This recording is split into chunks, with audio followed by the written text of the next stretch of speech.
My wife gave me an ultimatum at our workshop housewarming party. "Be mature about Colton coming, or we're done," she declared. So I shook his hand, looked him straight in the eye, and said 7 words that ended my 23-year marriage right there in front of half our Texas town. My name is Garrett Sullivan. I'm 56 years old, been a highway construction foreman for Summit Construction Group here in Tyler, Texas for the past 26 years. I build the roads that last, the foundations that don't crumble. Thought I'd built the same thing at home with my family. Shelby and I got married young. Me at 25, her at 24. 3 kids came along over the years. Paige is 17 now, Tanner's 10, and little Cassie just turned 4. Big gaps between them, but we made it work. Shelby climbed her way up in real estate, specializing in high-end properties for wealthy folks moving to East Texas. Power couple, people around town called us. 2 years ago, I finally finished the workshop addition I'd been planning for decades. Custom built with my own hands, 800 square feet of organized heaven. Every tool had its place, workbenches built to last generations. I'd saved for 15 years to do it right. Shelby said we should throw a party to show it off to the community. That conversation happened on a Tuesday evening in March. I was in the workshop organizing my new drill press setup when Shelby walked in holding a glass of white wine and her phone. She had that look, the one where she'd already decided something and was just informing me about it. "I've been thinking about the guest list for the workshop party," Shelby said, leaning against my workbench. "The usual crowd from church, some neighbors, your crew from Summit." She paused, swirling her wine. "And I invited Colton Brooks." The name hit me like a cold slap.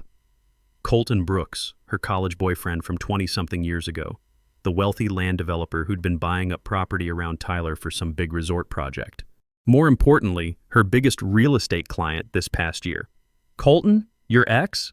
I set down the drill bit I was holding. "Yes," Shelby took a sip, not meeting my eyes. "He's been my client for 8 months now. We've been working together professionally. He's actually become a friend." My jaw tightened. "Since when do you invite clients to family parties?" "Since they become friends, Garrett. And I need you to be mature about this. Colton's coming, and if you can't handle that, then maybe we need to reconsider a lot of things." There it was. The ultimatum delivered with the same cold precision she used when closing million-dollar deals. I stared at her, my mind racing. Part of me wanted to say absolutely not.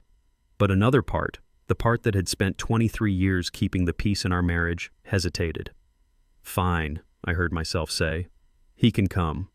Shelby's shoulders relaxed. "Thank you. I knew you'd understand once you thought about it rationally." She walked back toward the house, leaving me with a sick feeling in my gut. That night, lying in bed next to her, I realized I'd just crossed a line I couldn't uncross. The next morning, I told Shelby I needed to run errands in town. She barely looked up from her laptop, already deep in property listings and client emails. The kids were all at school. House was quiet. I drove to the storage unit I'd rented 3 years ago on the outskirts of Tyler, Unit 47B. I'd started it when I noticed Shelby getting secretive about her phone, working late more often, taking longer lunch meetings. In construction, you learn early. Always have backup systems ready before the structure fails. Inside were 2 bankers' boxes labeled innocuously as Tax Records 2019 and Insurance Files. Nobody would look twice. I pulled out the first box and opened it on the concrete floor. The house deed sat on top, original copy solely in my name.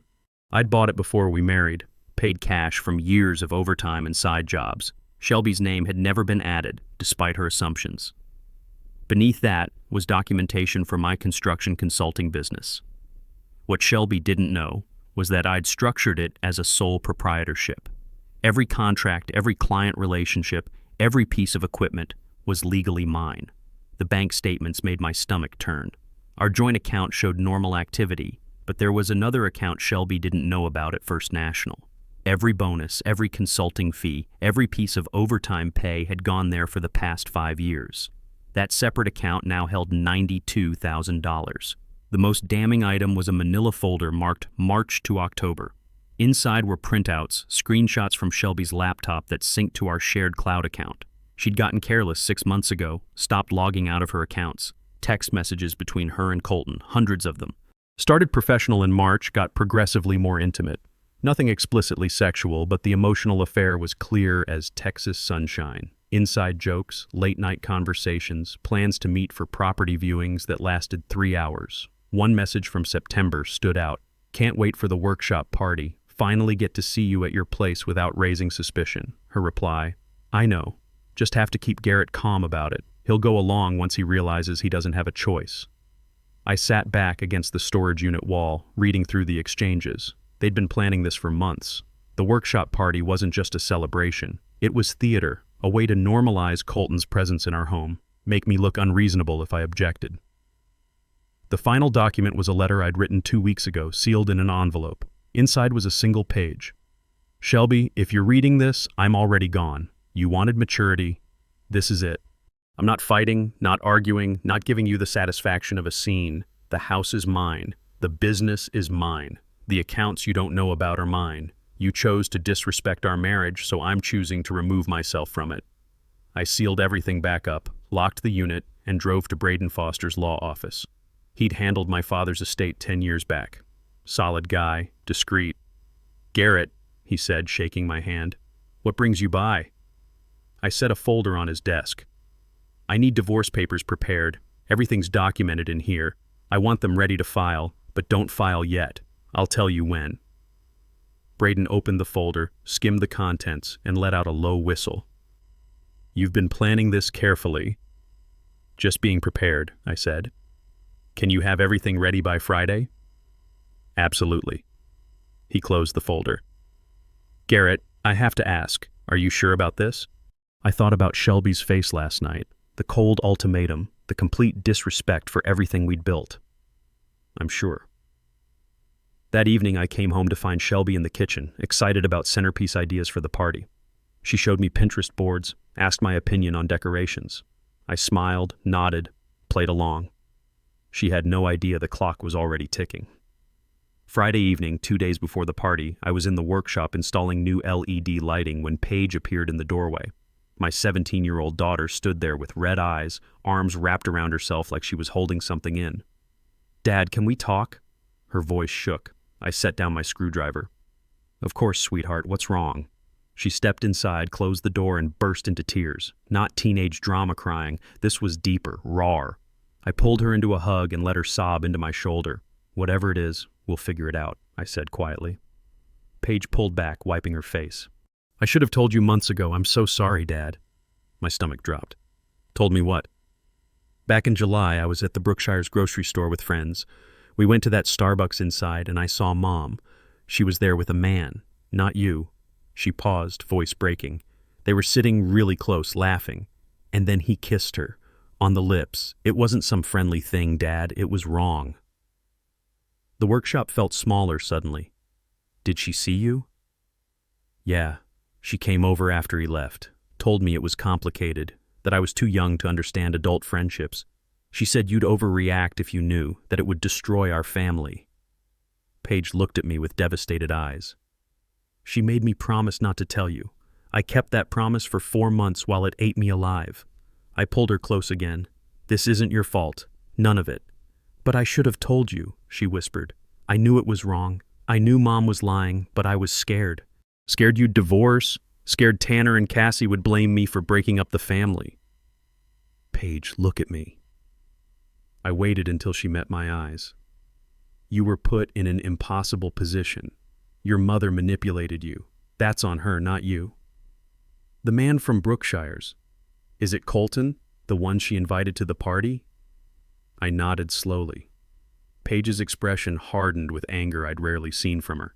"She invited him here, to our workshop. That's disgusting." "What are you going to do, Dad?" I thought about the documents in storage, the attorney preparing papers, the careful planning. "I'm going to handle it, but I need you to trust me and not say anything to your mother yet. Can you do that?" She studied my face, reading something there. "You already knew, didn't you?" "I suspected. You just confirmed it." Paige was quiet for a moment. "Dad, I don't want to see her hurt you anymore. Whatever you're planning, I'm on your side. Tanner will be too when he's old enough to understand. And Cassie? She's 4. She'll love whoever shows up for her consistently." She was right. I'd been the one doing bedtime stories, helping with homework, taking them to their activities. Shelby had been present but absent, always on her phone, always distracted by her next big deal. After the party, I said carefully, things are going to change. It might be hard for a while. Paige nodded. Good. It should change. She doesn't deserve what you've given her. That night, I lay awake thinking about my daughter carrying that secret for 4 months. The weight of it, the guilt. Shelby had used our own child as an accomplice in her betrayal. That was the moment I stopped feeling conflicted about what I was planning. This wasn't just about me anymore. It was about showing my kids that self-respect isn't negotiable, that sometimes the strongest thing you can do is walk away. Saturday morning, party day. I woke up to Shelby moving around the house like a tornado, checking lists about ice and decorations. I made coffee and stayed out of her path. Paige took Tanner and Cassie to her friend's house for the morning. Smart girl, getting them away from the chaos. Around noon, Shelby cornered me in the kitchen. She looked stressed, perfect hair slightly messy, still in her robe. Garrett, I need you to promise me something. Her voice had that edge again. I set down my coffee. What's that? Tonight, when Colton gets here, I need you to be mature about this. No weird tension, no passive-aggressive comments, just be normal. I looked at her carefully. Define mature. You know what I mean. Act like an adult. Be welcoming. Show him we're secure enough in our marriage that old relationships don't threaten us. The irony was beautiful. She was lecturing me about security while planning to parade her affair partner through our workshop. And if I can't do that? I asked evenly. Shelby's expression hardened. Then maybe we need to have a serious conversation about our future because I'm not going to live with someone who's so insecure he can't handle me having male friends. There it was. The ultimatum delivered 8 hours before she'd regret it. Let me make sure I understand. I stepped closer. You want me to welcome your ex-boyfriend, the one you've been secretly meeting with for months, into the workshop I built with my own hands. And if I don't play along, you're threatening our marriage. She blinked, caught off guard. I haven't been secretly meeting anyone. We work together. Yes, we've had lunch several times. That's what business partners do. Business partners? I nodded slowly. Is that what we're calling it? What's that supposed to mean? I could have thrown the evidence at her right then. The screenshots, the texts, Paige's testimony. Could have watched her face crumble as the lies fell apart. But I held back. Nothing, I said. I saw. You want me to be mature? I'll be mature. Shelby studied me suspiciously. You're being weird. I'm being exactly what you asked for. I picked up my coffee and walked away, leaving her standing in the kitchen, looking unsettled. That afternoon, guests started arriving around 5. The workshop filled with neighbors, church friends, guys from my construction crew. Shelby worked the room like a politician, laughing and showing off the custom cabinets I'd built, playing the perfect hostess. I stayed near the mini-fridge, nursing a beer and watching. Paige kept Tanner and Cassie occupied out back on the tire swing I'd hung last summer. My daughter caught my eye once and mouthed, "When?" I held up 6 fingers, 6:30. That's when Colton was supposed to arrive. At 6:25, Shelby came over, checking her phone. He just texted. He's 2 minutes away. Okay, I said simply. She looked at me suspiciously. You're really okay with this? I met her eyes. Shelby, I promised you I'd be mature. Have I ever broken a promise to you? That seemed to satisfy her. She actually smiled, relieved, and touched my arm. Thank you. This means a lot. The sound of an expensive car in our gravel driveway announced his arrival. Shelby practically ran to greet him. I set down my beer and positioned myself where I could see everything clearly. Colton Brooks walked into my workshop wearing designer jeans and a shirt that probably cost more than my work boots.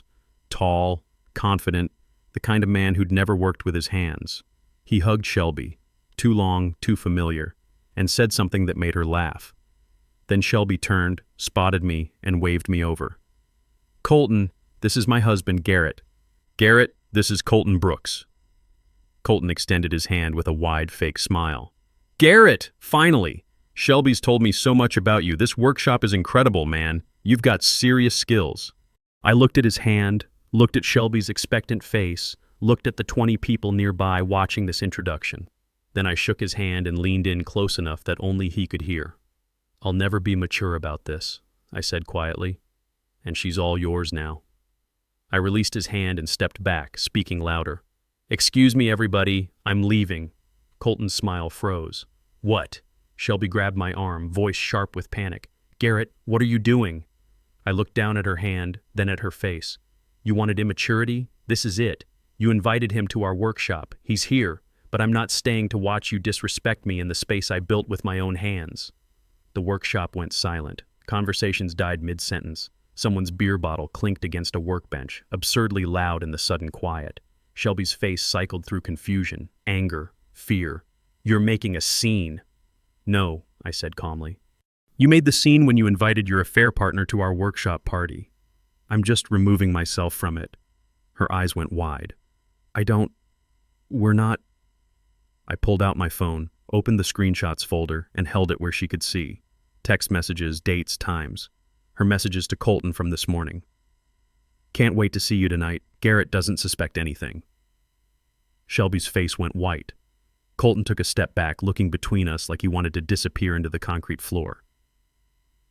"Look, man," Colton said, "I think there's been a misunderstanding." "No misunderstanding," I said, not looking at him. "You can have her. The house is mine. The workshop you're standing in, mine. The business she thought we built together, actually just mine. She was a guest who overstayed her welcome." I pulled an envelope from my jacket pocket and handed it to Shelby. "Divorce papers. My attorney will contact yours Monday morning." Shelby opened the envelope with shaking hands, scanning the first page. Her face went from white to gray. "The house? You can't." "It's in my name. Always has been. You wanted to add yourself later, remember? Well, later never came." I looked around at the guests, all frozen and watching. "Sorry to ruin the party, folks, but my soon-to-be ex-wife decided to use our workshop celebration to introduce me to the man she's been cheating with. Seemed like a good time to correct that situation." I spotted Paige in the doorway, already holding Cassie's hand with Tanner beside her. She nodded once. I nodded back. "Paige is taking the kids to my mother's house," I told Shelby. "You can see them when we work out custody arrangements through lawyers." "Garrett, please," Shelby's voice cracked. "Can we just talk about this privately? We could have talked 8 months ago when you started meeting him for your long business lunches. We could have talked when you decided to invite him here. But you chose this." I gestured at the room full of witnesses. "So now everyone knows exactly who you are." I turned to Colton, who looked like he wanted to disappear. "Good luck with her. Hope you've got a good lawyer lined up because she's going to need a new meal ticket."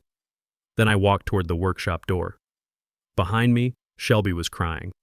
Someone, sounded like her friend Jenna Thompson, was asking what the hell was going on. Colton was trying to explain himself to my crew foreman, Bailey Johnson. I didn't care, didn't look back. Outside, I climbed into my Ford F250 and sat for a moment. My hands weren't shaking. My heart was steady. I felt calm for the first time in months. That night, lying in my childhood bedroom at my mother's house with my kids safe down the hall, I got a series of texts from Shelby. Pleading, angry, manipulative, desperate. I deleted every message without responding. Then one from Paige. "I'm proud of you, Dad. We all are." That one I kept. Monday morning brought the phone call I'd been expecting. Braden's voice was satisfied when he called. "Shelby's attorney wants to settle. Once he saw the asset documentation and affair evidence, he advised her not to fight. She's realized that her wealthy land developer boyfriend getting exposed in a small Texas town creates serious problems for both their reputations." "What's she asking for?" I asked. "Half of everything initially. The house, your retirement accounts, the business, spousal support." Braden chuckled grimly. "Once her attorney saw the documentation showing the house was yours before marriage and the business was structured as your sole proprietorship, reality set in fast." "What are we offering?" "Her personal belongings and whatever's in the joint checking account, about $6,000, plus standard visitation with the kids." The settlement negotiations lasted 3 weeks. Shelby tried to fight it initially, claiming she'd contributed to the marriage and deserved compensation. But when faced with the prospect of a public trial where all the affair details would become court record, she folded.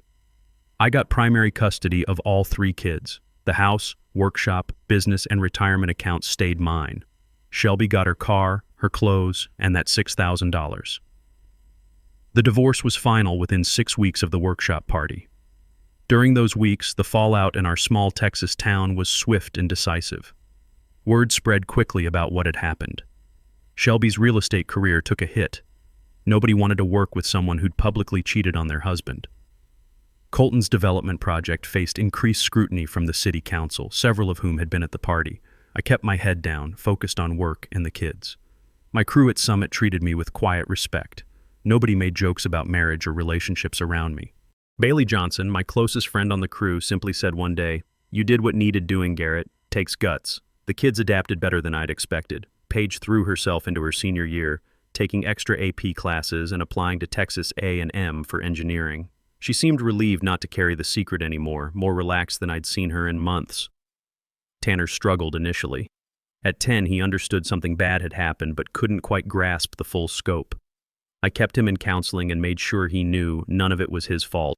Little Cassie, at 4, just knew Mommy didn't live with us anymore. She asked questions sometimes, simple ones I answered honestly but age-appropriately. "Mommy made some bad choices, sweetheart. Sometimes when adults make bad choices, they have to live somewhere else." 6 months later, life had settled into a new rhythm. Paige was preparing applications for Texas A&M with plans to study engineering. She'd gotten early acceptance with a partial scholarship. Tanner had joined the middle school robotics team and was thriving. Little Cassie had started kindergarten and made friends with half her class in the first week. I'd been promoted to senior project manager at Summit Construction with a substantial raise. The extra money went into college funds for the kids and improvements to the workshop. I added a proper ventilation system and upgraded the electrical to handle heavier equipment. Shelby had moved to Dallas, taking a job with some big real estate firm there. The distance meant she saw the kids less frequently, but the visits were slowly becoming less supervised as she proved she could maintain boundaries. She'd left Colton behind in Tyler. Turns out his development project fell through after the city council found irregularities in his permit applications. One evening in late spring, I was out in the workshop teaching Tanner how to use a circular saw while Paige helped Cassie paint a birdhouse. The workshop had become our gathering place, more family-centered than ever before. "Dad," Tanner said, carefully guiding the saw through a piece of pine, "do you miss being married?" I thought about how to answer that honestly. I miss what I thought our marriage was. But I don't miss walking on eggshells or pretending everything was fine when it wasn't. "Are you happier now?" Paige asked, looking up from the birdhouse. "Yeah, sweetheart, I am. We all are, aren't we?" "Way happier," Paige said firmly. "The house feels peaceful now, like we can all just be ourselves." It was true. The constant tension was gone. No more hushed phone calls. No more defensive explanations about late meetings. No more feeling like I was intruding in my own home. That weekend, we hosted a small barbecue. Nothing fancy, just my mother, Bailey Johnson and his family, our neighbors the Rodriguezes, and a few folks from church. The workshop doors were open, kids running between the backyard and the concrete floor where I'd set up a ping-pong table. As I stood flipping burgers on the grill I'd built myself, watching my kids laugh with their friends, I realized something important. This was what family was supposed to feel like, relaxed, genuine, built on trust instead of fear. My mother came up beside me holding Cassie, who was showing off a loose tooth. "You did good, son," she said quietly. "Your father would be proud. He always said a man's worth isn't in what he tolerates, but in what he refuses to accept." "Sometimes I wonder if I handled it too harshly," I admitted, making it so public. "Garrett, look around." She gestured at the gathering. "These people respect you more now, not less. You showed them that traditional marriage values are worth defending, that a man can protect his family's honor without losing his dignity." She was right. In Tyler, word travels fast, but so does respect when you handle things straight. Several church members had mentioned how they admired my approach. "You didn't get mean or vengeful," Deacon Martinez had told me. "You just stood up for yourself with class." That night, after everyone had gone home and the kids were in bed, I sat in the workshop with a beer, looking at the space I'd built with my own hands. The tools hung organized on their pegboards, the workbenches solid and level, everything in its proper place. This workshop represented everything I valued: hard work, attention to detail, building things meant to last. Shelby had wanted to use it as a stage for her betrayal, but instead it became the place where I took control of my life back. The irony wasn't lost on me. She demanded I be mature about her affair partner coming to our celebration.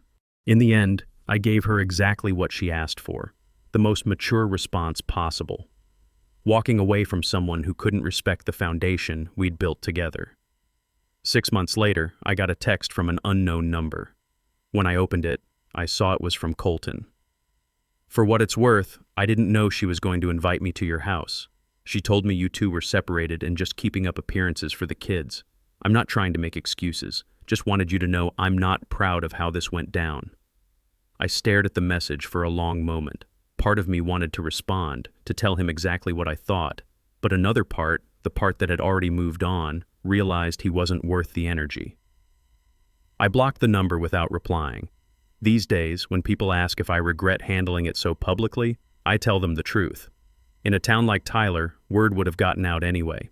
Better to control the narrative and show my kids that a man's workshop and his word are worth defending. Sometimes the strongest thing you can do is know when to stop building on a foundation that's already cracked beyond repair. Better to start fresh with materials you can trust.